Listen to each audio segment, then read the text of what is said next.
Let's travel back to the year 1920 to learn about a 2-year-old child, Rosalia Lombardo, who was born in Palermo, Italy, on December 13th, 1918. Tragically, at the tender age of 2, her young life was cut short by a severe case of pneumonia.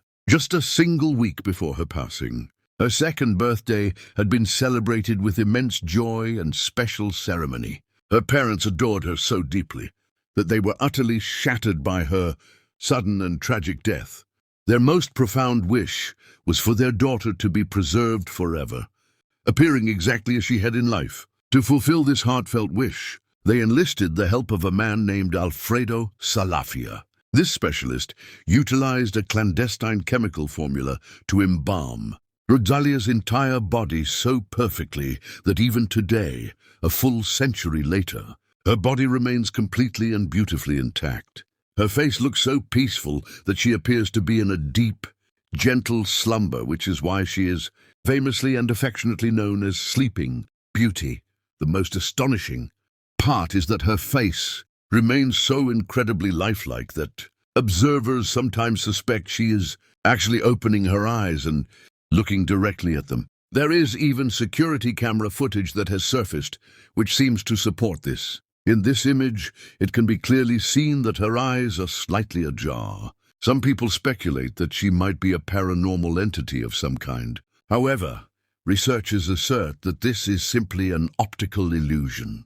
When light shifts across her glass casket, it creates the distinct impression that her eyes are opening and closing. The preserved body of Rosalia is kept in the Capuchin catacombs of Palermo, where people from all over the world still visit to see her coffin. Now let's journey further back in time.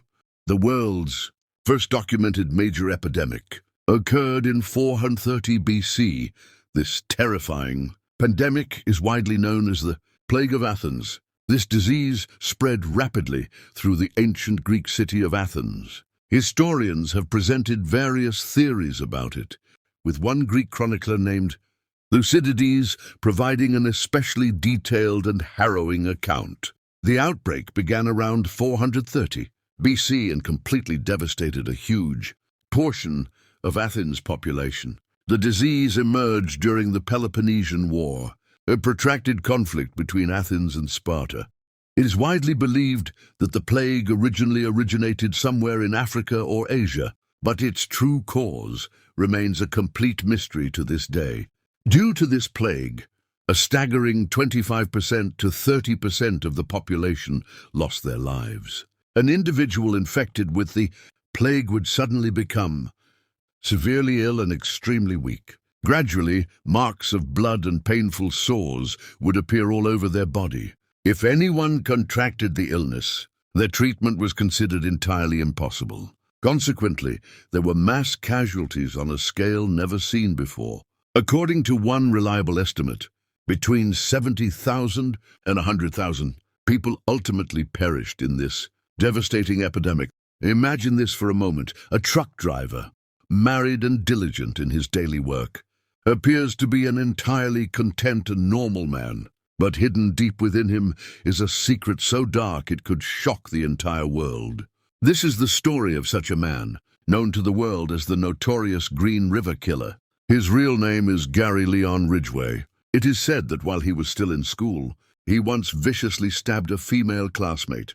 When he was old enough to work, he began a job at a local trucking company. On the surface, his life seemed extremely calm and settled, as he had a good job and was married.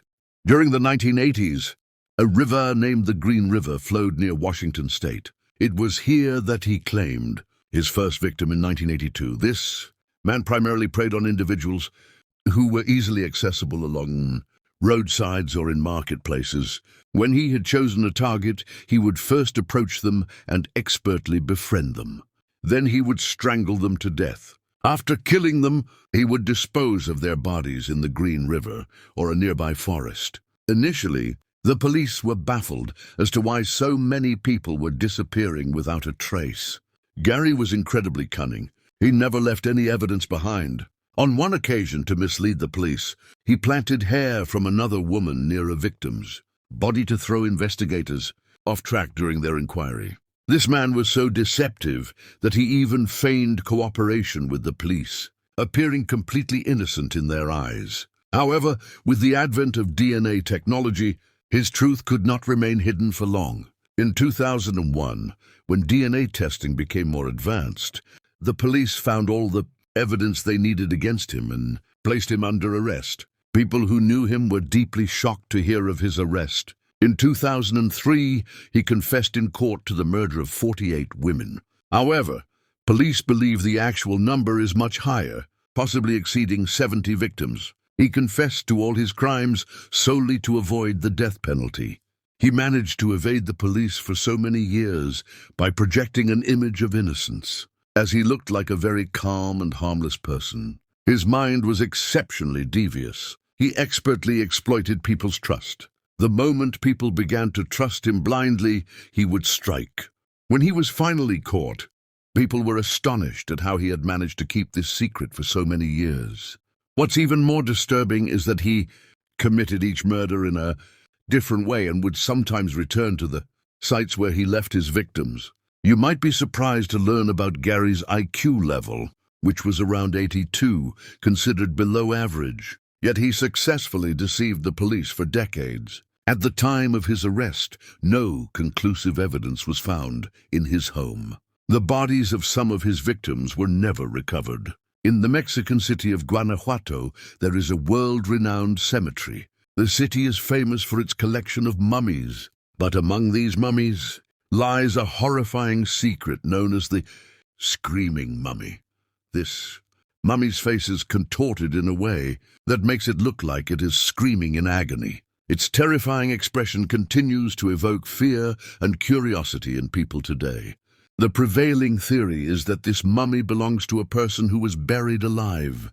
During the cholera outbreak of 1833, many people were buried in a hurry. Among them were individuals who were mistakenly pronounced dead and buried, while they were actually alive, perhaps in a coma or a state of paralysis. When they eventually woke up inside their coffins, they must have struggled to get out. The mummy's wide open, distorted mouth vividly expresses that struggle and terror. This eerie discovery was made in Guanajuato in the 19th century. Today, these mummies are displayed in the Museum of the Mummies of Guanajuato, drawing visitors from across the globe. Finally, during the Middle Ages in Europe, when a person was to be punished, they were often hanged in public among the people. Afterward, their dead body was simply left there. The deceased's body would hang for days, for all to see. This was done to instill fear in the hearts and minds of others, serving as a stark warning that if they committed a crime, the same fate would befall them. Sometimes, if a man committed a crime, he would be hanged and left near his own home, so his family would have to see him every day, and no one was permitted to take the body down.